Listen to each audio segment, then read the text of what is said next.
철학 한 스푼 공부하러 와주셔서 고맙습니다. 구독과 좋아요 눌러주시고 지금 마음을 한 단어로 남겨주세요. 여러분의 그 작은 기록 하나가 오늘 하루를 조금 더 단단하게 만들어줄 거예요. 살면서 마음이 편안해지는 날이 얼마나 될까요?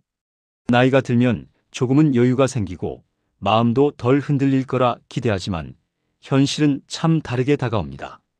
아무 일도 없는 날인데도 마음이 괜히 무거워지고 가슴 한쪽이 허전해서 이유를 찾게 되고 누군가의 무심한 말 한마디에 하루 종일 마음이 쓰여 잠을 설치는 날도 있죠. 이 나이에도 왜 이렇게 마음이 흔들릴까? 왜 아직도 걱정이 사라지지 않을까? 이 질문이 마음속에 오래 남아 나 자신을 탓하게 되는 순간도 있습니다. 이런 흔들림은 결코 나만의 문제가 아닙니다. 19세기 철학자 쇼펜하우어는 인간의 마음 안에는 끊임없이 무언가를 원하고 비교하고 후회하게 만드는 힘이 숨어 있다고 말했습니다. 그는 그것을 의지라고 불렀습니다. 이 의지는 나이가 들어도 쉬지 않습니다. 그래서 경험이 쌓이고 지혜가 늘어도 마음의 흔들림은 오히려 더 세밀하게 느껴질 수 있습니다. 살아온 시간이 길어질수록 그 안에 담긴 기억과 상처, 감정들이 함께 깊어지기 때문입니다. 그렇다고 평온이 멀어진 것은 아닙니다. 오히려 지금은 마음을 다른 시선으로 바라볼 수 있는 때입니다. 젊을 때는 쫓기듯 살아 마음의 움직임을 들여다볼 여유가 없었다면 이제는 한 발 떨어져서 내 마음의 흐름을 관찰할 만한 지혜가 생긴 시기입니다. 쇼펜하우어는 삶을 억지로 바꾸려 하기보다 마음을 읽는 법을 다시 배우라고 이야기합니다. 마음을 억누르거나 밀어내는 것이 아니라 있는 그대로 이해하며 다루는 것. 그럴 때 비로소 흔들리던 마음이 조금씩 편안해진다고 말합니다. 우리가 일상에서 느끼는 마음의 불편함은 사실 갑자기 생긴 것이 아닙니다. 쇼펜하우어는 인간 마음 깊은 곳에는 의지라는 힘이 자리 잡고 있다고 말합니다.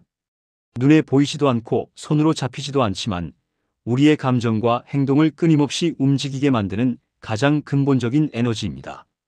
마치 집 안구석에서 계속 돌아가는 작은 모터처럼 쉬지 않고 마음속에서 무언가를 만들어내죠. 문제는 이 의지가 우리에게 평온보다 불편함을 더 쉽게 만들어낸다는 점입니다. 우리는 늘 무언가를 원하며 살아갑니다. 건강하고 싶고, 사랑받고 싶고, 안정되고 싶고, 이해받고 싶고, 마음이 편안해지길 바랍니다. 그런데 의지는 한번 만족하면 금방 또 다른 바람을 만들어냅니다. 바람이 채워지는 순간은 잠깐이고 곧바로 그 다음은 뭐지? 하고 또 다른 욕구가 떠오릅니다. 이 반복이 바로 마음을 계속 흔들리게 만드는 기본 구조입니다. 쇼펜하우어가 인간의 삶을 목마른 사람이 소금을 먹는 것과 같다고 표현한 이유도 여기에 있습니다. 무언가를 채워서 편안해지려 하면 할수록 오히려 더 큰 목마름이 생겨나는 일이 반복되기 때문입니다. 여기에 우리의 기억까지 의지의 파동에 영향을 줍니다. 살아온 시간이 길수록 마음속에는 수많은 경험들이 켜켜이 쌓여 있죠. 기쁨도 많지만 상처도 있고 후회도 있고 아쉬움도 있습니다. 젊을 때는 바빠서 그냥 넘겼던 감정들이 나이가 들수록 조용한 틈만 생기면 모습을 드러냅니다. 어느 날 문득 오래된 상처 하나가 말없이 찾아와 마음 한 곳을 톡 건드리는 순간이 있습니다. 아직도 그 일이 마음에 남아 있었네. 이 깨달음과 함께 마음은 금세 무거워지죠. 쇼펜하우어는 이런 기억의 작용 또한 의지가 만들어낸 움직임이라고 설명했습니다. 의지가 그때 이렇게 했어야 했는데 조금 더 잘할 수 있었잖아라고 끊임없이 속삭이며 우리를 과거 속으로 끌고 가는 것입니다. 그리고 비교 역시 마음을 불편하게 만드는 큰 요인입니다. 나이가 들면 비교에서 벗어날 것 같지만 실제로는 비교의 방식만 바뀔 뿐 비교 자체는 사라지지 않습니다. 젊을 때는 친구들의 성취와 비교했다면 이제는 건강 상태, 가족의 관심, 손주의 방문 혹은 다른 사람의 평온한 일상을 부러워합니다. 저 집은 손주가 자주 오는데 친구는 여행 잘 다니는데 난 왜 이렇지? 다른 사람은 아직도 건강한데. 이런 비교는 생각보다 우리의 감정을 훨씬 크게 흔듭니다. 쇼펜하우어는 비교는 마음의 평온을 가장 크게 해치는 요소라고 말하며 비교가 바로 의지가 만들어내는 끝없는 요구라고 설명했습니다. 마음을 예민하게 만드는 또 하나의 요인은 타인의 시선입니다. 나이가 들어도 우리는 누군가가 나를 어떻게 생각하는지에 민감합니다. 가족의 말투, 친구의 표정, 모르는 사람의 짧은 반응조차 마음을 불편하게 만들 때가 많죠. 쇼펜하우어는 인간이 타인의 평가에서 완전히 자유로워질 수 없다고 하면서 이 마음의 불편함 대부분이 실제 상황보다 내가 상상한 평가에서 만들어지는 허상이라고 말합니다. 의지는 늘 나를 비교하고 점검하고 해석하려 하기 때문에 필요 이상의 불안도 함께 만들어지는 것입니다. 결국 마음이 불편한 것은 내가 잘못해서가 아닙니다. 마음이 약해서도 아닙니다. 그저 인간이라면 누구나 갖고 있는 의지가 계속해서 움직이고 있기 때문입니다.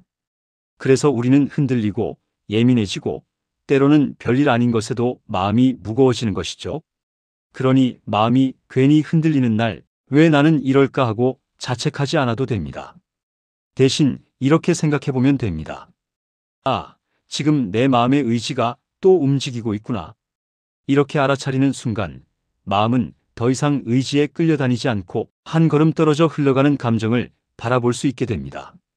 중요한 건 의지를 없애려 하는 것이 아니라 그 의지가 어떻게 움직이는지 이해하는 것입니다. 그리고 바로 그 이해가 우리가 평온을 찾아가는 첫 번째 걸음이 됩니다. 마음이 흔들릴 때 우리는 흔히 이렇게 생각합니다. 내가 왜 이럴까? 내가 너무 예민한가? 내가 약해진 걸까? 하지만 마음의 흔들림은 잘못이나 결함이 아닙니다. 오히려 감정은 우리에게 무언가를 알려주기 위해 찾아오는 신호에 가깝습니다. 쇼펜하우어는 인간의 감정이 언제나 의지와 연결되어 있다고 말했습니다. 감정은 단순한 기분이 아니라 마음 깊은 곳의 의지가 무엇을 느끼는지 보여주는 창이라고 했죠. 예를 들어 누군가의 말 한마디가 지나치게 마음에 남는 날이 있습니다. 그 순간 우리의 마음은 그 말이 나에게 상처가 되었어라고 신호를 보내는 것입니다. 우리는 그 신호를 제대로 듣지 못하고 대신 내가 왜 이렇게 유난이지? 라고 나를 탓해버립니다.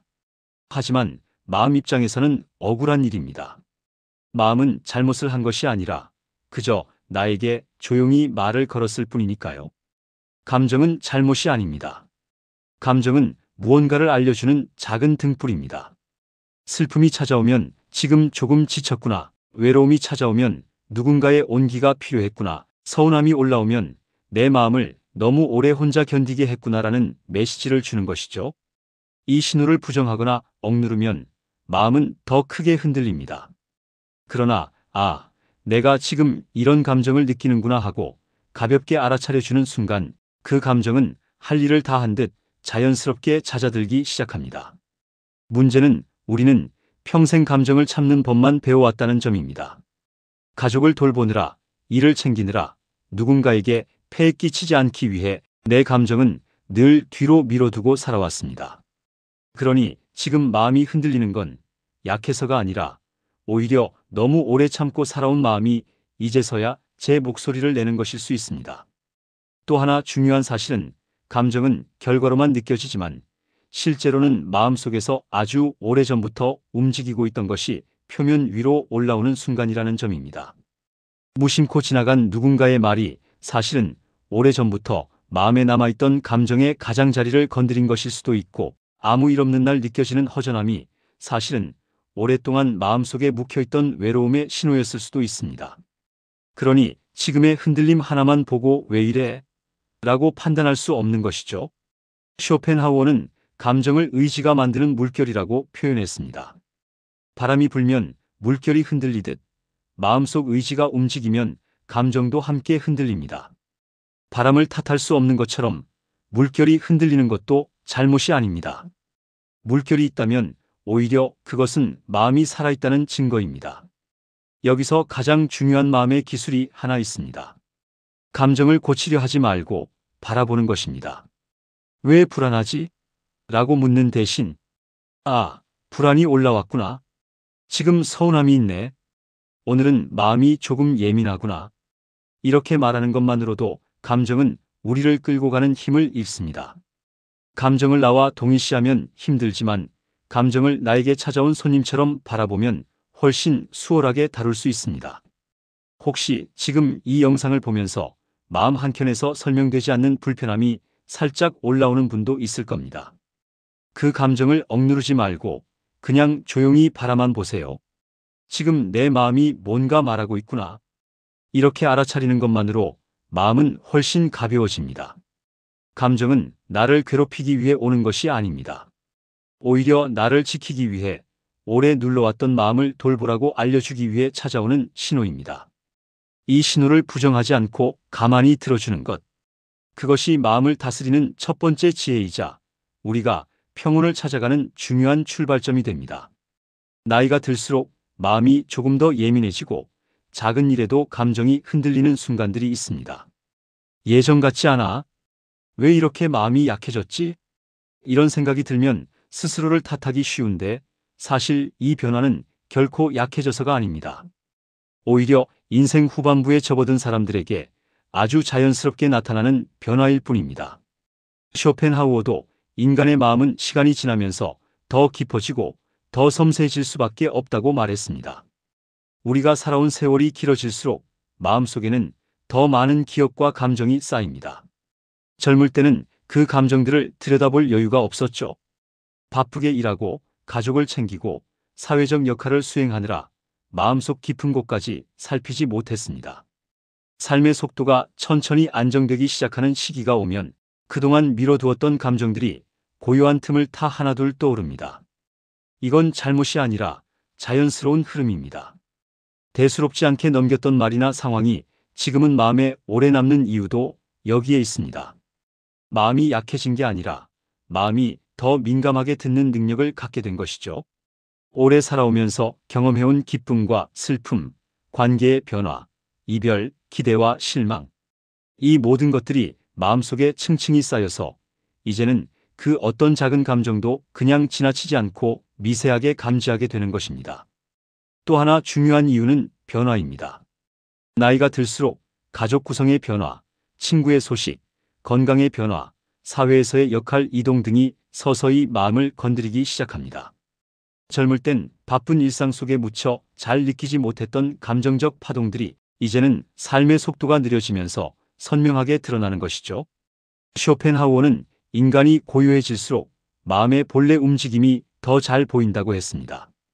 즉, 지금 느껴지는 예민함은 부족함이 아니라 오히려 마음을 섬세하게 읽을 수 있는 능력이 커졌다는 뜻입니다. 무엇보다 중요한 사실은 나이가 들었다고 해서 마음속 욕구가 사라지는 것은 아니라는 점입니다. 누군가에게 사랑받고 싶고 인정받고 싶고 의미 있는 존재로 남고 싶은 마음은 어떤 나이라도 변하지 않습니다. 오히려 가족 안에서의 역할 변화, 주변 사람들과의 거리감, 사회적 위치의 이동은 새로운 불안과 새로운 예민함을 만들어내기도 합니다. 이건 미성숙이 아니라 인간이기 때문에 당연한 반응입니다. 마음이 예민해지는 건 결코 부끄러운 일이 아닙니다. 이 예민함은 마음이 여전히 살아있고 여전히 누군가와 연결되고 싶고 여전히 의미 있는 삶을 살고 싶다는 의지의 작은 흔들림일 뿐입니다. 쇼펜하우어는 이런 흔들림을 부정하지 말라고 말합니다. 마음을 억누르려 하지 말고 있는 그대로 받아들이라고 했죠. 마음은 억누르면 억눌릴수록 더 큰 파동이 되지만 존중하고 바라보면 부드러운 물결이 되어 조용히 잦아듭니다. 요즘 들어 사소한 일이 유난히 마음을 건드리는 느낌이 있다면 그건 약해진 것이 아니라 오히려 마음이 깊어졌기 때문입니다. 오랫동안 쌓여있던 감정들이 지금에서야 나에게 말을 걸기 시작한 것입니다. 그리고 이것이 바로 인생 후반부에 찾아오는 가장 중요한 변화이자 우리가 평온을 배우기 시작하는 출발점입니다. 이 흐름을 이해하는 순간 지금 느끼는 감정들은 더 이상 부담이 아니라 오히려 나에게 주어진 새로운 지혜로 느껴지기 시작합니다. 마음이 흔들리고 예민해지는 데에는 또 하나 중요한 이유가 있습니다. 바로 기대입니다. 눈에 보이지도 않고 말로 꺼내지도 않았지만 우리는 평생 크고 작은 기대를 품고 살아갑니다. 그리고 이 기대가 충족되지 않을 때 마음은 쉽게 무거워집니다. 사실 우리는 기대를 하지 않는 법을 배운 적이 없습니다. 가족에게 받는 따뜻한 말 한마디를, 친구에게 느끼는 관심을, 내가 해온 노력에 대한 적절한 보상을, 건강이 예전처럼 유지되기를, 일상이 큰 문제 없이 흘러가 주기를 바라며 살아갑니다. 이런 기대들은 대부분 말로 표현되지 않지만 마음속 깊은 곳에서는 늘 조용히 자리를 잡고 있죠. 문제는 현실이 이 기대를 항상 충족시켜 주지는 않는다는 점입니다. 예상과 다른 말이 돌아오고 기대했던 사람이 기대만큼 내 마음을 헤아려 주지 않을 때, 혹은 내가 나에게 바랐던 모습에 미치지 못한다고 느낄 때 마음속에서는 설명하기 어려운 서운함과 허전함이 생겨납니다. 쇼펜하우어는 이 과정을 아주 명확하게 설명합니다. 인간의 의지는 언제나 더 나은 상태를 향해 움직입니다. 그래서 기대는 멈추지 않으며 기대가 크면 클수록 실망도 커집니다. 의지의 본성상 우리는 기대를 통해 만족을 얻으려 하지만 그 만족은 매우 짧게 머물고 곧바로 새로운 갈망이 생기는 것이죠. 예를 들어 오랜만에 누군가에게서 따뜻한 말을 들으면 순간적으로 마음이 기쁨으로 차오릅니다.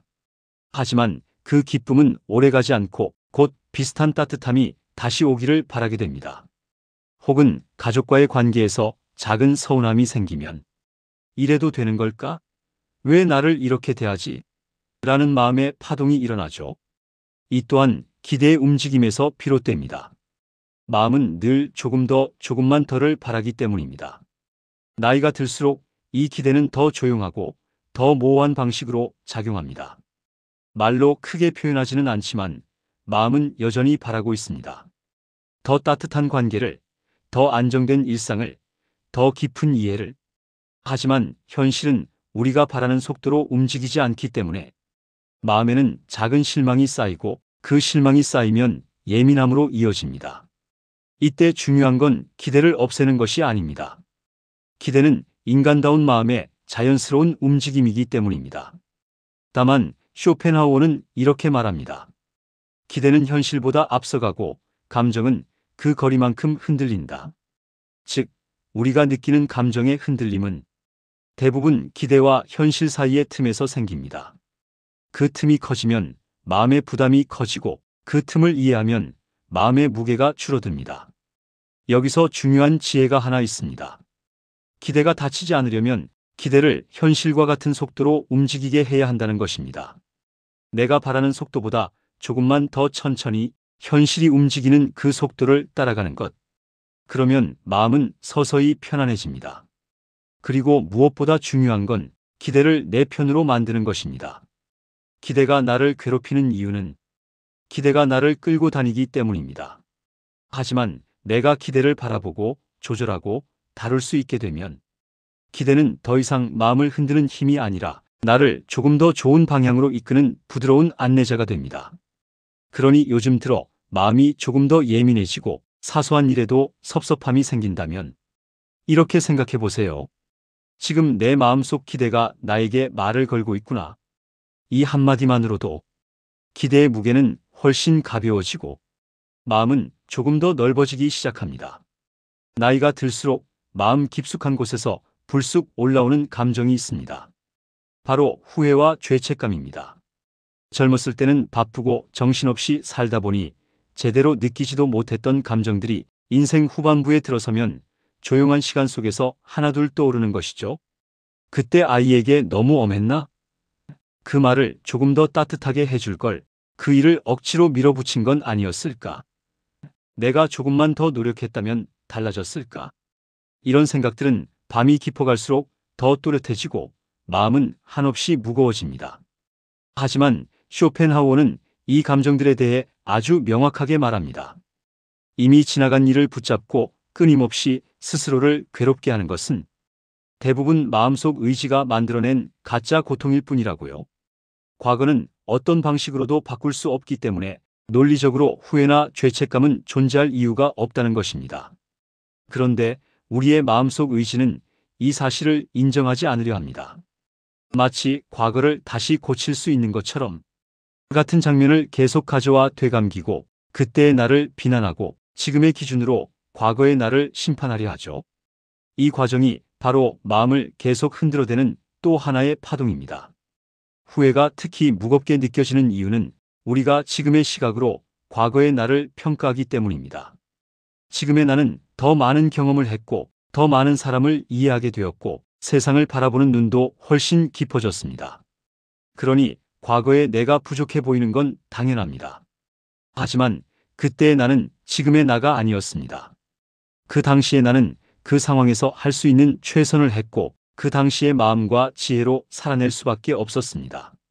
지금의 기준으로 과거의 나를 재판하는 일 자체가 사실은 부당한 셈이죠. 가족에게 했던 말, 놓쳐버린 기회, 인간관계의 틈, 오래 묵은 미안함. 이런 감정들은 우리가 살아온 시간만큼 자연스럽게 생긴 흔적입니다. 쇼펜하우어는 인간의 실수와 미흡함은 삶의 일부이며 모든 선택은 그때의 상황 속에서 불가피하게 이루어진 것이라고 말합니다. 즉, 후회는 현실을 거부하는 감정, 죄책감은 이미 지나간 장면을 붙잡으려는 의지의 착각이라는 겁니다. 이 이야기를 조금 더 쉽게 풀어볼까요? 우리 마음은 오래된 사진첩과 같습니다. 사진 속의 모습은 그 시절에 내가 할 수 있었던 최선의 순간들입니다. 지금 그 사진을 꺼내보면서 왜 저렇게 찍었지? 왜 저 표정을 지었지? 라고 말하는 건 이미 찍힌 사진의 구도를 지금 바꾸려는 것과 같습니다. 사진은 이미 완성된 결과물이고 그 시절의 나는 그 순간을 있는 그대로 살아냈습니다. 그것만으로 충분히 의미가 있습니다. 그래서 후회가 올라올 때마다 이렇게 말해볼 수 있습니다. 그때 나는 그 상황에서 최선을 다했다. 이 말은 스스로를 억지로 위로하려는 말이 아닙니다. 자기 합리화도 아닙니다. 그저 사실을 인정하는 것입니다. 그리고 그 인정이 마음을 가볍게 만드는 첫 번째 단계입니다. 혹시 지금도 오래된 죄책감 하나가 마음속 어딘가에서 계속 남아있나요? 그때 그 말, 그 행동, 그 선택이 아직도 마음 한편을 건드리고 있나요? 그렇다면 이렇게 말해주고 싶습니다. 그 감정은 내가 잘못 산 증거가 아니라 그만큼 성실하고 진심으로 살아왔다는 증거입니다. 그만큼 누군가를 소중히 여겼고 그만큼 마음을 다해 책임감을 가지고 살아왔다는 뜻입니다. 그러니 이제는 그 감정을 부드럽게 내려놓아도 괜찮습니다. 이미 지나간 일은 더 이상 나의 책임이 아닙니다. 나이가 들수록 가장 자주 찾아오는 감정이 있습니다. 바로 외로움입니다. 집안의 조용한 시간이 늘어나고 가족들은 각자의 자리에서 바쁘게 살아가고 친구들과의 만남도 예전처럼 잦지 않다 보니 어느 순간 마음 한구석이 허전해지는 느낌이 찾아옵니다. 나만 뒤에 남은 건 아닐까? 이런 생각이 스며들면 외로움은 금세 마음을 가득 채우는 안개처럼 다가옵니다. 그런데 쇼펜하우어는 이 감정을 아주 다르게 보았습니다. 그는 고독을 결핍이나 슬픔으로 보지 않았습니다. 오히려 인간이 자유로워지는 가장 중요한 조건이라고 했죠. 우리는 평생 누군가를 돌보며 살아왔습니다. 자식의 미래를 걱정하고 배우자의 마음을 살피고 주변 사람들에게 피해를 주지 않으려고 애쓰는 동안 마음의 대부분은 늘 바깥을 향하고 있었습니다. 정작 나 자신을 위한 시간은 항상 뒤로 밀려 있었습니다. 그러다 인생 후반부에 접어들면 오랜만에 찾아온 조용한 시간이 낯설게 느껴지기도 합니다. 이 고요함을 처음엔 외로움이라고 착각하지만 사실 그 속에는 전혀 다른 의미가 숨어 있습니다. 쇼펜하우어는 고독은 본래의 나를 만나는 순간이라고 말합니다. 즉, 외로움 같은 이 빈 공간은 내 마음을 다시 들여다보고 정리할 수 있는 새로운 기회가 될 수 있다는 것이죠. 우리가 고독을 두려워하는 가장 큰 이유는 빈자리가 생긴 듯한 불안감 때문입니다. 하지만 그 빈자리는 누구로도 채울 필요가 없는 자리입니다. 그동안 너무 바쁘고 복잡해서 미처 듣지 못했던 내 마음의 작은 소리가 차분하게 들릴 수 있는 자리이기 때문입니다. 삶의 속도가 느려지는 시기가 찾아오는 것도 어쩌면 이 마음의 소리를 들으라는 삶의 요청인지도 모릅니다. 쇼펜하우어는 인간이 고독 속에 있을 때 비로소 자신의 삶을 객관적으로 바라볼 힘을 얻는다고 했습니다. 누구의 간섭도 없이 누구의 시선도 의식하지 않고 정말 나라는 사람과 마주하는 시간이 가능해지는 것이죠. 나이가 들어서 찾아오는 고독은 젊을 때의 외로움과 성격이 다릅니다. 젊은 외로움이 누군가를 필요로 해서 생긴 것이라면 인생 후반부의 고독은 내 안에 생긴 공간을 스스로 어떻게 채울지 내가 선택할 수 있는 시간입니다. 고독은 회복의 시간이기도 합니다. 몸이 휴식을 통해 회복되듯 마음은 고요 속에서 진짜 힘을 되찾습니다. 아픔이나 후회, 오래된 감정들이 마치 액체가 천천히 가라앉듯 조용히 정리되고 제자리를 찾아가기 시작합니다. 그리고 놀라운 변화가 하나 생깁니다. 고독 속에서 우리는 삶의 작은 것들에 감사하는 법을 배우기 시작합니다. 따뜻한 햇살, 차 한 잔 우러나는 소리, 집안을 천천히 정리하는 시간, 편안한 음악, 내가 좋아하는 향기. 이런 사소한 것들이 오히려 깊은 위로가 되고 마음을 가장 편안하게 해줍니다. 혹시 지금도 외로움이라는 단어만 떠올려도 가슴이 조금 시큰한가요? 그렇다면 그 외로움을 잠깐 다른 시선으로 바라보는 건 어떨까요? 외로움은 내가 부족해서 생기는 감정이 아닙니다. 오히려 이제야 비로소 나라는 사람을 돌볼 수 있는 여유가 생겼다는 신호입니다. 고독은 잘못된 것이 아니라 인생 후반부에 주어지는 가장 귀한 선물 중 하나입니다. 그리고 그 선물을 어떻게 사용할지는 오롯이 내가 선택할 수 있습니다. 고요를 두려워하지 마세요. 그 고요 속에서 마음은 조금씩 더 평온을 되찾기 시작할 것입니다. 살아가다 보면 가장 힘든 순간은 마음이 마음대로 움직이지 않을 때입니다. 아무 이유 없이 불안해지고 사소한 말에 상처받고 별일 아닌데도 마음이 뒤틀리고 갑자기 오래된 기억이 떠올라 하루가 무겁게 내려앉는 날도 있죠. 우리는 이런 순간마다 마음을 고쳐야 한다, 잡아야 한다, 바꾸어야 한다고 생각합니다. 하지만 쇼펜하우어는 아주 뜻밖의 해법을 제시합니다.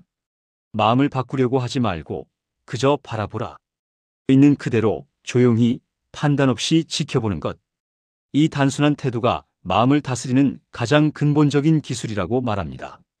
마음이 흔들리는 순간은 대부분 감정의 파도가 올라오는 순간입니다. 그런데 우리는 그 파도에 바로 뛰어들어 맞서 싸우려 합니다. 불안하면 왜 불안하지? 나한테 문제가 있나? 라고 분석하려 하고, 서운함이 올라오면 왜 저 사람이 저렇게 말했지? 라고 원인을 찾으려 합니다. 하지만 이렇게 감정과 맞붙는 순간 파도는 오히려 더 거세지고 나를 깊은 곳까지 끌고 내려갑니다. 반대로 이렇게 말해보세요. 지금 내 마음이 좀 불안하구나. 오늘은 내가 조금 예민하네. 서운함이 올라오고 있네. 이렇게 한 발짝 떨어져 감정을 바라보면 그 파도는 더 이상 나를 휘둘리지 못합니다. 마치 멀리서 파도를 바라보듯 감정은 그저 흘러가는 현상일 뿐이 되죠. 바로 이 지점이 마음의 평온을 가르는 가장 중요한 순간입니다. 삶에서 중요한 것은 감정을 없애는 것이 아닙니다. 감정을 바라볼 수 있는 시선을 갖는 것입니다. 슬픔을 슬픔이 왔구나라고 알아차리고 분노를 오늘 마음이 조금 흔들렸구나라고 말할 수 있다면 나는 감정보다 한 단계 높은 위치에 서게 됩니다. 그 순간 감정은 더 이상 나를 지배하지 못합니다. 삶에 대해서도 마찬가지입니다. 우리는 늘 이 문제가 없어졌으면, 저 사람이 저렇게만 안 했으면, 내 몸이 예전 같았으면, 이런 기대 속에서 살아갑니다. 그런데 삶은 대부분 우리가 원하는 대로 흘러가지 않습니다. 쇼펜하우어는 이 삶을 바꾸려는 마음이 고통을 만든다고 말합니다. 삶을 바꾸려고 하면 고통이 커지고 삶을 바라보면 고통이 줄어듭니다. 있는 그대로를 인정하는 태도는 포기가 아니라 내 마음을 보호하는 가장 지혜로운 방법입니다. 관찰의 태도는 관계에서도 큰 힘을 발휘합니다. 가족이 퉁명스럽게 말했을 때 왜 저렇게 말하지? 라고 반응하면 마음이 즉시 흔들립니다. 하지만 오늘 저 사람도 마음이 조금 무겁구나라고 바라보면 그 말에 상처받을 이유가 없어집니다. 누군가 내 말을 오해했을 때 왜 저렇게 받아들이지? 라고 분노하면 감정의 소용돌이에 들어가지만 저 사람은 저 사람의 방식으로 들었구나라고 바라보면 내 마음은 움직이지 않습니다. 우리가 받는 대부분의 상처는 상대가 달라지길 바라는 마음에서 시작됩니다. 기대가 충족되지 않으면 실망이 오고 그 실망이 계속 쌓이면 마음이 불안정해지는 것이죠. 쇼펜하우어식 관찰의 핵심은 기대와 현실 사이의 간격을 좁히는 것입니다. 이 간격이 좁아질수록 마음은 훨씬 편안해집니다. 기대를 내려놓는다는 것은 포기가 아니라 삶을 있는 그대로 받아들일 준비를 하는 것입니다. 현재의 나, 현재의 가족, 현재의 삶의 모습이 그 자체로 의미가 있다는 사실을 인정하는 순간 마음은 저절로 안정됩니다. 혹시 지금도 마음이 복잡한가요? 그 복잡함을 없애려고 애쓰지 말고 그저 이렇게 말해보세요. 지금 내 마음이 복잡하구나. 이 한마디가 마음에게 주는 위로는 생각보다 큽니다. 그 순간 나는 감정 속에 빠진 사람이 아니라 감정을 바라볼 수 있는 사람이 됩니다. 그리고 이 시선을 얻는 바로 그 순간부터 마음은 스스로 제자리를 찾아가기 시작합니다. 평온은 그렇게 아주 조용히, 아주 자연스럽게 다가옵니다. 삶을 고치려 하지 말고 있는 그대로 바라보는 것. 이것이 마음을 다스리는 가장 부드럽고 가장 강한 힘입니다. 나이가 들수록 한 가지 중요한 사실을 깨닫게 됩니다. 행복은 생각만큼 거창한 것이 아니라는 점입니다. 젊었을 때는 큰 성취, 더 나은 자리, 더 많은 인정, 넉넉한 재산 같은 것들이 행복을 결정한다고 믿었습니다. 하지만 시간이 지나면서 마음을 따뜻하게 하는 순간들은 대부분 아주 사소한 것들에서 온다는 걸 알게 되죠. 아침에 창문을 열 때 들어오는 차가운 공기, 식탁 위 작은 화분이 하루가 다르게 자라는 모습, 시원한 물 한 잔의 상쾌함, 조용한 집안에 흐르는 라디오 소리. 이 작은 순간들이 생각보다 훨씬 더 깊은 안정과 기쁨을 줍니다. 쇼펜하우어는 이 점을 아주 명확하게 설명합니다. 행복은 결핍이 없는 상태다. 즉, 행복은 무엇을 더 가지는 데서 생기는 것이 아니라 지금 내가 가진 것이 충분하다고 느껴지는 순간에 만들어집니다. 거창한 사건이나 대단한 성취가 아니라 작고 잔잔한 만족이 모여 마음의 평온을 만든다는 의미입니다. 젊었을 때는 이런 작은 기쁨을 느낄 시간이 없었습니다. 늘 바빴고, 늘 목표가 있었고, 늘 달려야 했기 때문입니다. 하지만 인생 후반부에 찾아오는 느린 속도는 이 작은 행복들이 마음속으로 들어올 수 있는 여유를 만들어줍니다. 그 여유는 어쩌면 지금 이 시기에 가장 큰 선물인지도 모릅니다. 그렇다고 작은 만족을 느끼는 삶이 소박한 삶을 강요하는 것은 아닙니다. 오히려 작은 만족을 자주 느끼는 사람일수록 삶이 더 풍요롭고 마음이 단단합니다. 따뜻한 차 한 잔을 마시며 잠시 쉬는 시간은 단순한 휴식이 아니라 몸과 마음이 회복되는 순간입니다. 햇빛 비치는 창가에 앉아 세상을 바라보는 시간은 쓸모없는 시간이 아니라 마음속이 정리되는 시간입니다. 손주가 웃으며 달려오는 순간에 가슴이 녹아내리는 것도 그 순간이 삶의 가장 고귀한 경험이기 때문입니다. 쇼펜하우어는 작게 만족하는 능력을 지혜로운 삶의 핵심이라고 말했습니다. 큰 사건을 기다리며 행복을 찾는 사람보다 작은 기쁨을 스스로 발견하는 사람이 더 깊은 평온에 닿을 수 있다고 말했죠. 이를 실천하는 방법은 매우 간단합니다. 아침에 일어나 잠시 이렇게 말해보는 겁니다. 오늘도 눈을 뜰 수 있어서 다행이다. 밥맛이 괜찮네. 참 감사한 일이다. 오늘 날씨 참 좋구나. 몸이 크게 아프지 않으니 정말 다행이네. 이 짧은 순간들이 마음의 방향을 결핍에서 충만함으로 돌려놓습니다. 작은 만족이 마음의 무게를 가볍게 하고 평온을 조금씩 자라게 합니다. 혹시 지금도 내 인생이 예전 같지 않다는 생각이 들 때가 있나요? 그렇다면 시선을 조금만 바꿔보세요. 예전에는 보이지 않던 많은 것들이 지금은 보이고 느껴지지 않나요? 작은 기쁨에 마음이 흔들리는 건 약해진 것이 아니라 삶이 더 깊어졌다는 증거입니다. 작은 만족은 나이가 들어서야 비로소 제대로 느낄 수 있는 선물입니다. 그리고 그 감각이 생겼다는 건 앞으로의 시간이 훨씬 더 따뜻해질 수 있다는 신호입니다. 살다 보면 실망은 늘 예상치 못한 곳에서 찾아옵니다. 가족에게, 친구에게, 혹은 전혀 상관없는 사람에게서조차 뜻하지 않게 마음이 다치는 순간이 생기죠. 내가 마음을 쓴 만큼 상대도 같은 마음이길 기대했는데 그 기대만큼 돌려받지 못하면 서운함이 밀려옵니다. 나이가 들면 이런 실망에서 조금은 자유로워질 줄 알았는데 오히려 더 예민하고 더 깊게 마음에 남는 경우가 많습니다. 그런데 쇼펜하우어는 이 복잡한 마음의 패턴을 아주 간단한 한 문장으로 설명합니다. 기대가 크면 실망도 크다. 결국 실망은 상대가 잘못해서가 아니라 내가 필요 이상으로 마음을 내어준 기대에서 시작된다는 것이죠. 기대는 마음의 그림자처럼 따라다닙니다. 내가 누군가를 좋아하고 믿고 기대하니까 마음이 흔들리는 것입니다.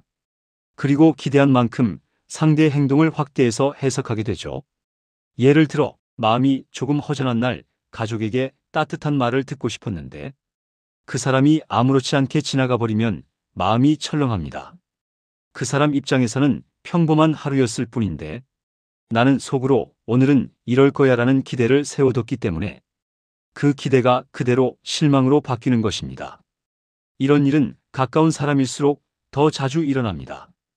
왜냐하면 가까울수록 기대도 더 커지기 때문이죠. 쇼펜하우어는 이렇게 말합니다. 인간관계에서 생기는 고통 대부분은 현실이 아니라 기대 때문에 생긴다. 상대가 한 행동 자체보다 내가 그 행동에 덧붙인 기대가 더 큰 상처를 만든다는 이야기입니다. 모두가 자기 삶을 사느라 바쁘고 자기 감정에 치여 살고 있습니다. 그러니 우리가 바라는 그대로 행동해 주길 기대하는 것은 현실과 맞지 않는 일입니다. 기대가 많아질수록 마음은 흔들리고 결국 지치게 되는 것이죠. 여기서 중요한 건 기대를 내려놓는다는 것이 상대를 포기한다는 뜻이 아니라는 점입니다. 오히려 그 반대입니다. 상대를 있는 그대로 바라보고 그 사람의 방식, 그 사람의 속도를 인정한다는 뜻입니다. 기대를 내려놓는 순간 관계는 가벼워지고 부드러워집니다. 상대의 행동을 바꾸려고 애쓸 필요도 없고 부풀려진 서운함 때문에 괴로워할 이유도 없어집니다. 이 원리는 나 자신에게도 똑같이 적용됩니다.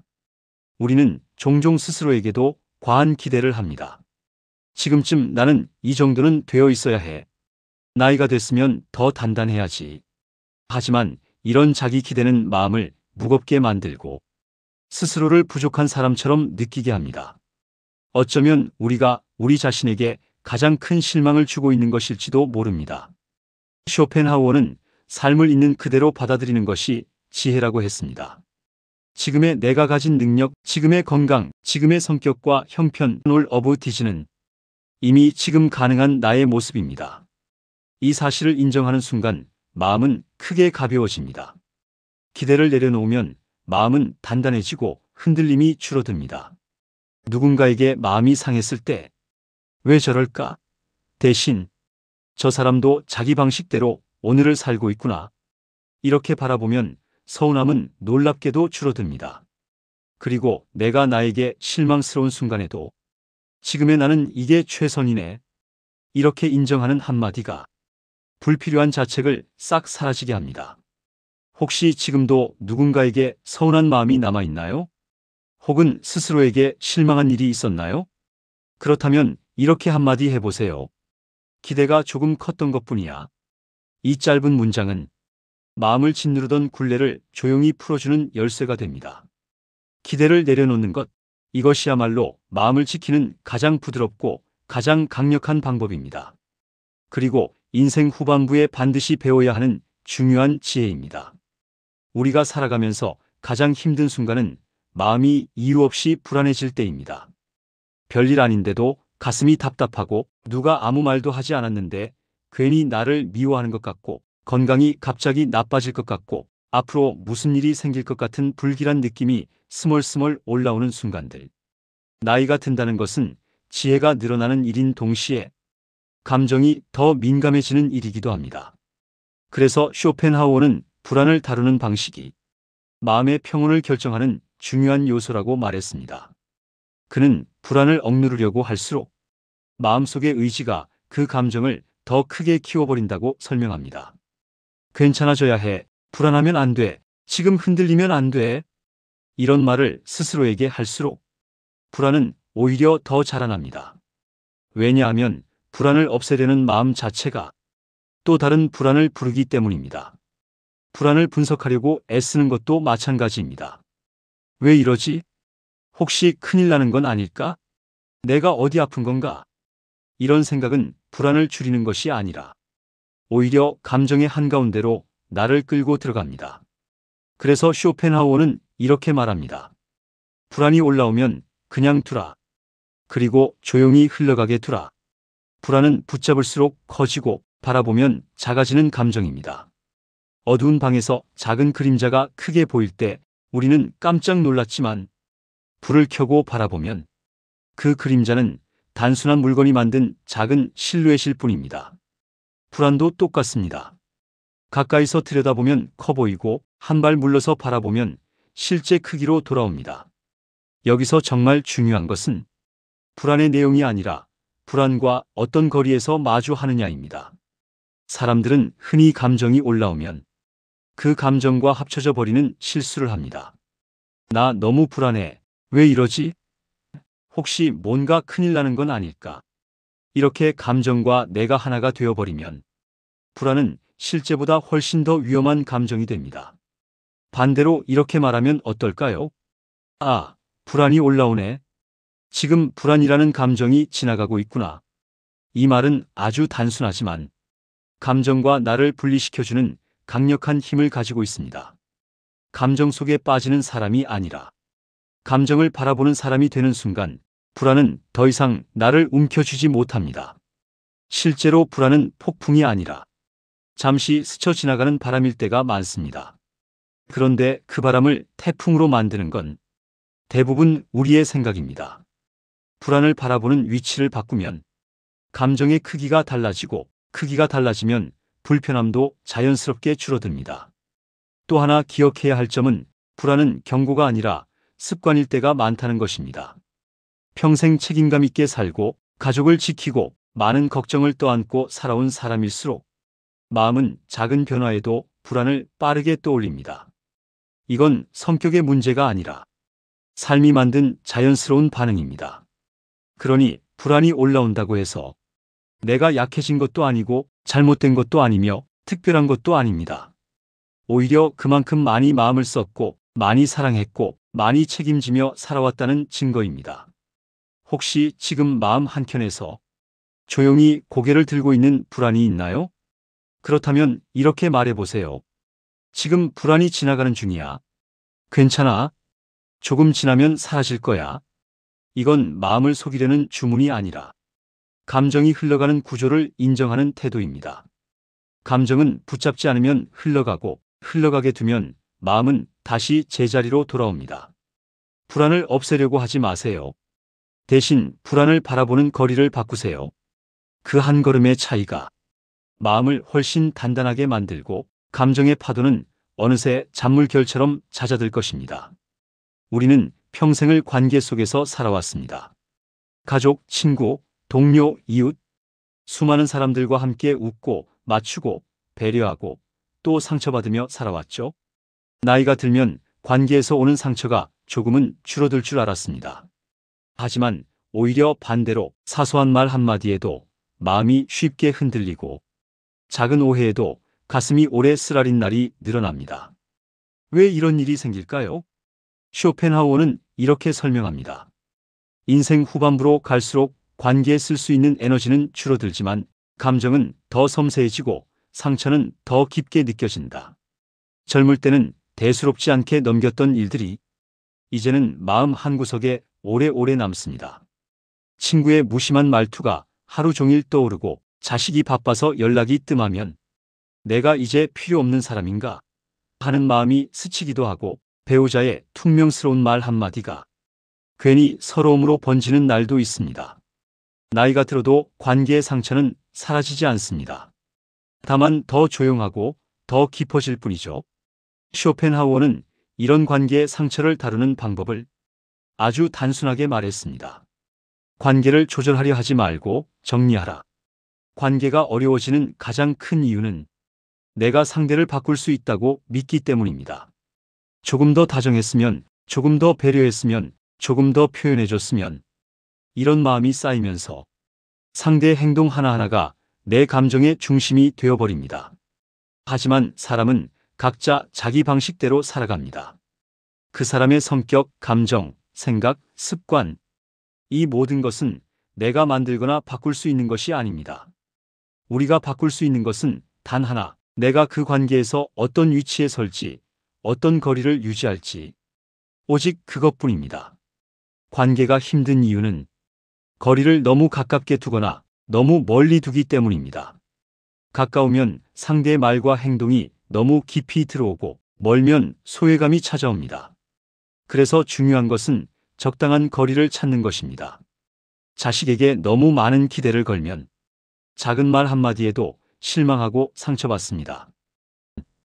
이 아이도 자기 삶을 살아가느라 바쁘구나. 이렇게 한 발 물러서서 바라보면 그 말이 이전처럼 나를 찌르지 않습니다. 친구의 표현이 서툴러서 서운할 때도 마찬가지입니다. 그 사람의 성향을 바꾸려 하기보다 내 마음을 지킬 만큼의 거리를 두면 관계가 훨씬 편안해집니다. 관계를 정리한다는 것은 사람을 끊어낸다는 의미가 아닙니다. 오히려 반대입니다. 내가 상처받지 않을 방식을 선택하는 것, 관계의 구조를 다시 정돈하는 것입니다. 예전에는 매일 연락하던 친구와 이제는 일주일에 한 번만 연락해도 괜찮습니다.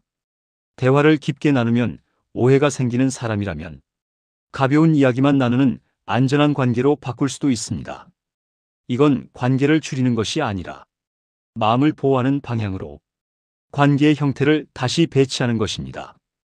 혹시 지금도 어떤 사람 때문에 마음이 무겁나요? 연락이 없어 서운한 사람, 말투가 거칠어 마음이 욱신거렸던 사람, 내 마음을 받아주지 않는 사람. 그렇다면 조용히 이렇게 생각해 보세요.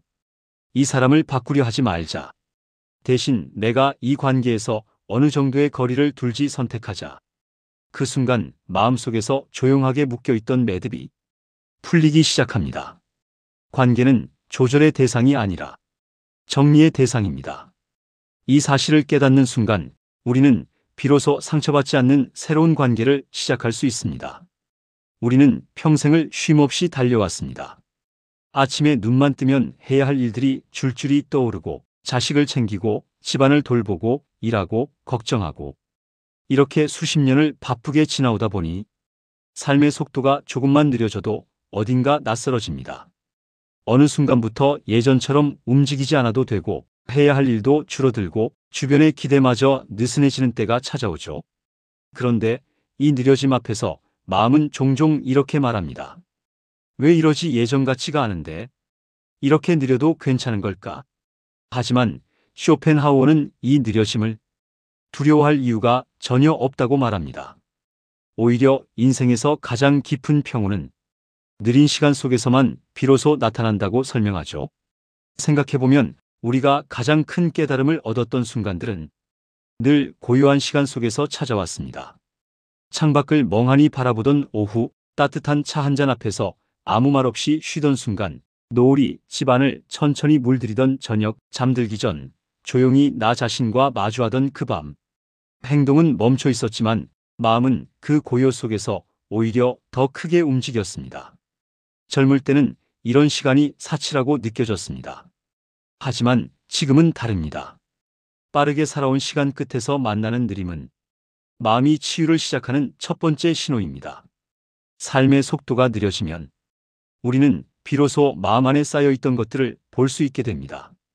그동안 너무 바빠서 스쳐 지나갔던 기쁨들, 제대로 느끼지 못했던 슬픔들, 속으로만 삼켰던 서운함들. 쇼펜하우어는 이 시간을 마음의 창고를 정리하는 과정이라고 표현했습니다.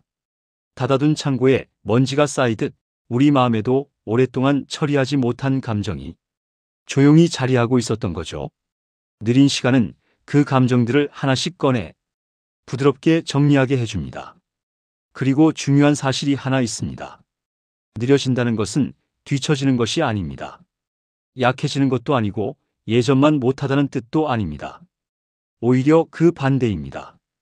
빠르게 살 때는 보이지 않던 것이 느리게 살 때는 선명하게 보이기 시작합니다.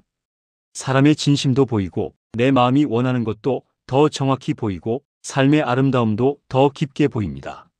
눈앞의 풍경뿐 아니라 내 마음의 풍경까지 편안하게 펼쳐지는 시간.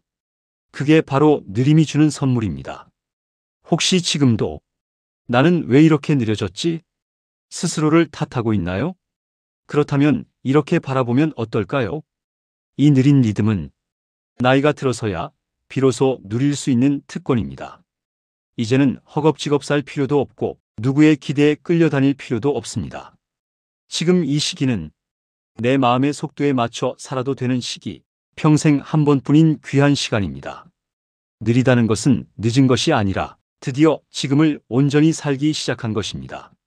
삶의 속도가 느려진다면 그건 약해진 게 아니라 마음이 제 속도를 찾고 있다는 신호입니다. 그리고 그 속도 속에서 평온이라는 선물이 하나둘 모습을 드러날 것입니다. 그러니 느려짐을 두려워하지 마세요. 그 느림 안에 내가 오랫동안 찾고 있던 평화가 있습니다. 우리가 하루 중 가장 힘들어하는 순간은 사실 큰 문제가 생긴 날이 아닙니다. 오히려 아무 일도 없는데 갑자기 생각이 제멋대로 움직이기 시작할 때입니다. 어제 누가 했던 말이 다시 떠오르고 지나간 실수가 머릿속에서 재생되고 앞으로 일어날 것 같은 안 좋은 상상들이 꼬리를 물기 시작하면 마음은 금세 불편해지죠. 나이가 들수록 몸은 느려지는데 마음은 오히려 더 민감해지고 생각의 속도만은 더 빨라지는 것처럼 느껴질 때도 있습니다. 쇼펜하우어는 이런 생각의 폭주를 인간 마음의 가장 자연스러운 작용이라고 보았습니다. 그러면서도 마음을 지키기 위해 가장 중요한 것은 생각을 억누르지 않는 것이라고 강조합니다. 우리는 흔히 생각이 복잡할수록 이렇게 말하죠. 그만 생각해야지. 머릿속 좀 조용해졌으면 좋겠다. 왜 이게 제어가 안 되지? 이상하게도 그럴수록 생각은 더 커집니다. 금지된 것을 더 붙잡는 것이 인간의 의지이기 때문입니다. 생각하지 말라는 말은 곧 계속 떠올려라라는 명령처럼 작용하죠. 그래서 쇼펜하우어는 생각을 멈추려 하지 말고 생각에서 한 발 옆으로 비켜서기를 제안합니다. 불필요한 생각이 밀려올 때 그 생각과 싸우는 대신 이렇게 바라보는 겁니다. 지금 생각이 좀 많이 흐르고 있구나. 이 단순한 태도가 생각의 흐름을 크게 바꿉니다. 생각과 맞붙어 싸우면 그 생각이 나를 끌고 가지만 바라보는 순간 그 생각은 나와 분리되고 힘을 잃기 시작합니다. 생각의 흐름을 바꾸는 가장 쉬운 방법은 감각을 잠시 깨우는 것입니다.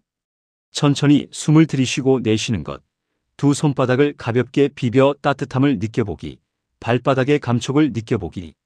아주 작은 감각에 주의를 가져오는 것만으로도 머릿속에서 폭주하던 생각들이 자리를 내려놓기 시작합니다. 쇼펜하우어는 이를 의지의 재조정이라고 불렀습니다. 억지로 방향을 바꾸는 게 아니라 부드럽게 다른 흐름으로 옮겨가는 것이죠. 특히 밤이 되면 생각이 폭주하는 경우가 많습니다. 내일 괜찮을까? 건강이 더 나빠지는 건 아닐까? 혹시 가족에게 무슨 일 생기면? 이런 생각들이 끝도 없이 이어지는 그 밤. 그럴 때 생각을 끊으려는 시도는 오히려 불안을 더욱 키웁니다. 대신 이렇게 말해보세요. 지금 내 마음이 조금 불안하네. 생각이 많이 올라오네. 그 말 한마디가 생각의 흐름을 폭주에서 흘러감으로 바꿉니다. 생각은 억누르지 않으면 저절로 약해지고 바라보면 사라집니다. 중요한 사실 하나. 생각이 깊어질수록 그 내용이 진짜 문제처럼 느껴집니다. 대부분의 생각은 실제 문제가 아니라 마음속 의지가 만들어낸 그림자에 불과합니다. 빛의 각도에 따라 커지기도 하고 줄어들기도 하는 그림자처럼 생각도 바라보는 나의 위치에 따라 크기가 달라집니다. 크게 보일 뿐 실체는 없습니다. 혹시 지금도 마음속에서 계속 생각이 돌아가고 있나요? 걱정, 후회, 미래의 불안, 필요 없는 반복 상상들. 그렇다면 이렇게 말해보세요. 생각이 흘러가는 중이야. 내가 끌려가는 게 아니라 그냥 흘러가고 있을 뿐이야. 이 말은 생각을 없애는 주문이 아니라 내가 생각의 중심이 아니라는 사실을 깨닫게 해주는 문장입니다. 그 순간 마음은 다시 제자리로 돌아올 준비를 시작합니다. 생각을 멈추려 애쓰지 마세요. 대신 흐름을 부드럽게 바꾸세요. 나를 괴롭히던 거대한 생각의 파도는 언젠가 조용히 스쳐 지나가는 작은 물결이 되어 있을 겁니다. 우리가 평생을 살아오면서 참 많은 일을 배웠습니다. 가정을 꾸리고 아이를 키우고 사람을 이해하고 때로는 인생의 큰 산도 묵묵히 넘었습니다. 그런데 이상하게도 이 많은 것들 속에서 끝내 배우지 못한 것이 하나 있습니다. 바로 나를 위로하는 법입니다. 남을 위로하는 일은 그렇게 쉽습니다. 가족이 힘들 땐 누구보다 먼저 손을 잡아주고, 친구가 울면 밤늦게까지 곁을 지켜주고, 자식이 낙담하면 온 마음을 다해 격려하죠. 그런데 정작 내가 지치고 힘들 때 나에게 건네는 말은 늘 짧고 차갑습니다. 이 정도는 참아야지. 왜 이렇게 약해졌지? 내가 왜 이러나? 평생 타인을 챙기며 살아온 사람일수록 자기 마음을 돌보는 법은 배울 기회가 없었습니다. 쇼펜하우어는 인간이 고통받는 이유 중 하나를 바로 여기에 두었습니다. 우리는 남에게는 따뜻하지만 자기에게는 지나치게 가혹하다는 것. 그는 마음이 흔들릴 때 가장 먼저 해야 할 일은 자책도 판단도 억눌림도 아닌 그저 부드러운 위로 한마디라고 했습니다. 그런데 대부분의 사람들은 이 단순한 사실을 잊어버립니다. 늘 내가 더 잘했어야 했다는 후회와 왜 나는 이 정도도 못 참지? 라는 자책 사이에서 스스로를 몰아붙이며 살아왔으니까요. 사실 스스로를 위로한다는 것은 자기 연민처럼 나는 불쌍해라고 빠져드는 것도 아니고 자기 합리화처럼 괜찮아, 내 잘못 아니야 하고 현실을 외면하는 것도 아닙니다. 스스로를 위로한다는 것은 지금 느끼는 감정을 있는 그대로 받아들이면서도 그 감정을 가진 나에게 따뜻하게 손을 얹어주는 태도입니다. 오늘 하루 괜히 마음이 무거웠다면 오늘 좀 힘들었구나. 괜찮아. 이런 날도 있지. 이 한 문장이 마음의 긴장을 풀어주는 진짜 시작이 됩니다. 여기서 중요한 개념이 있습니다. 바로 내미입니다. 내미란 말 그대로 나만의 맛, 즉 내가 편안해지는 방식, 내 감정이 쉬는 온도, 나라는 사람이 좋아하는 위로의 형태입니다. 어떤 사람은 조용히 걷는 게 마음을 풀어주고, 어떤 사람은 따뜻한 차 한 잔이 몸을 안정시키고, 어떤 사람은 좋아하는 음악이나 글쓰기가 속을 다독여줍니다. 남에게 좋은 방식이 나에게도 좋다는 법은 없습니다. 이제는 나에게 맞는 위로의 방식을 찾아야 합니다. 내미를 알면 마음이 흔들릴 때 내가 나를 어떻게 달래야 하는지 정확히 알게 됩니다.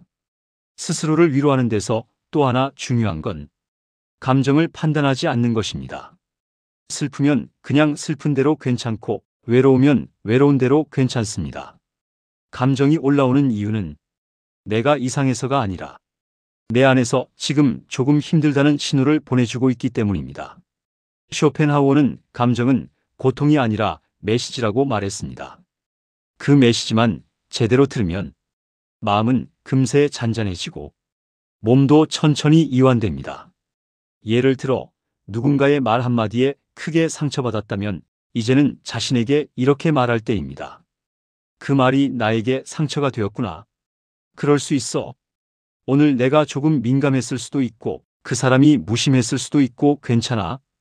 이건 변명이 아니라 감정을 제대로 돌보는 가장 성숙한 방식입니다.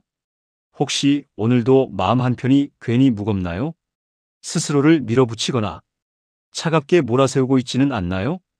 그렇다면 지금 이 순간만큼은 내 마음의 손등을 천천히 쓸어내리듯 이렇게 말해보세요. 오늘도 잘 버텼어. 나는 충분히 괜찮은 사람이다. 이 말이 마음속 깊이 스며드는 순간 평생 타인에게만 건네던 따뜻함이 처음으로 나에게도 향하기 시작합니다. 그리고 바로 그때부터 마음은 평온이라는 자리로 조용히 움직이기 시작합니다. 이 긴 이야기의 끝에 와서 한 가지는 분명해졌습니다. 마음이 흔들리는 건 잘못이 아니라 그저 사람으로 살아왔다는 증거라는 사실입니다. 쇼펜하우어는 마음이 괴로운 모든 순간을 의지가 만들어내는 자연스러운 파동이라 말했습니다. 그 파동을 억누르거나 이기려 하지 말고 그저 바라보고 이해하고 받아들이라고 했죠. 우리는 오늘 그 파동을 다루는 기술들을 하나씩 배웠습니다. 후회가 올라올 때는 그 시절의 나를 인정하는 법, 외로움이 찾아올 때는 고독의 가치를 알아보는 법, 생각이 폭주할 때는 그 흐름에서 옆으로 비켜서는 법, 불안이 스며들 때는 감정과 나를 분리하는 법, 관계가 흔들릴 때는 거리를 조절하는 법, 그리고 무엇보다 중요한 스스로를 부드럽게 위로하는 법까지. 어쩌면 이 모든 기술은 단 하나의 질문으로 모아집니다. 나는 이제 더 평온해져도 괜찮지 않을까? 인생의 전반부는 달리느라 바빠서 나를 돌보지 못했던 시간입니다. 이제는 마음이 원하는 속도로 걸어도 되고 삶의 작은 기쁨을 느껴도 되고 이따금 멈춰서서 조용히 생각의 숨을 고를 수 있는 그런 여유를 가져도 되는 때입니다. 삶의 속도가 느려진 만큼 마음의 속도도 조금 늦춰도 괜찮습니다. 누군가를 먼저 챙기던 마음을 이제는 나에게도 조금 나눠줘도 괜찮습니다. 지금까지의 삶에서 충분히 잘해왔고 이제는 나를 어루만지는 시간도 필요하니까요. 혹 지금도 마음 한편이 무거운가요? 이렇게 조용히 말해보세요. 내 마음 고생 많았어. 오늘은 조금 가볍게 쉬어도 괜찮아. 이 말 한마디로 마음은 천천히 그리고 아주 자연스럽게 평온이라는 자리로 움직이기 시작합니다. 그곳은 멀리 있지 않습니다. 평온은 항상 내 안에 있었고 단지 너무 바빠서 그 소리를 듣지 못했을 뿐입니다. 나의 남은 시간은 과거의 무게가 아니라 평온의 깊이로 채워져도 충분합니다. 오늘 함께한 긴 이야기, 나의 마음에 작은 숨결처럼 스며들었기를 바랍니다. 함께 생각해 주셔서 감사합니다. 다음에도 철학 한 스푼이 필요하실 때 편하게 찾아오실 수 있도록 구독, 좋아요, 알림 설정 잊지 마세요.